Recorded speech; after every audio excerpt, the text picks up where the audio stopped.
Auto Show TV's Car Care Tips, presented by Melvin's Tire Pros, where buying tires and fixing your car is never a hassle.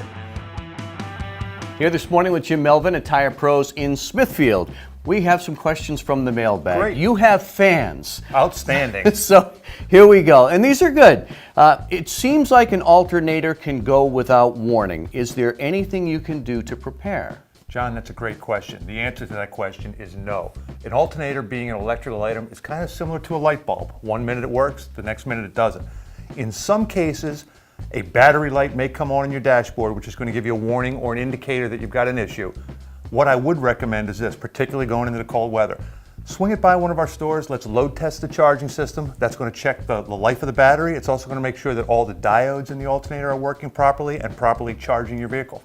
What about putting in a used or reconditioned alternator, as some people do? Not an issue. There are some parts that we don't like to replace on a remanufactured basis just due to the success of the repair. An example of that may be like a brake master cylinder, where the hydraulics can't properly be rebuilt. What we like to do is we would like to get a remanufactured alternator or starter. We have no problems with it whatsoever. Very high success replacing these without any issues. Good to know. All right, another question. Are the new kinds of air pressure tire machines at gas stations and convenience stores accurate?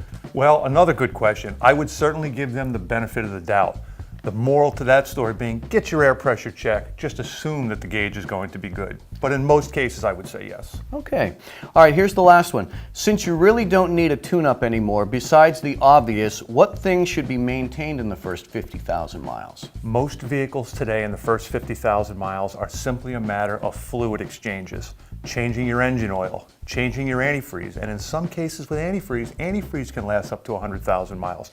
Brake fluid breaks down. So fluid exchanges, air filters, cabin air filters, and the most important hard part replacement under 50,000 miles is wiper blades. Particularly getting into the bad weather, make sure your wiper blades are in good shape. And you guys do this stuff here every day at Tire Pros. Absolutely, where having your car fixed and servicing your tires is never a hassle.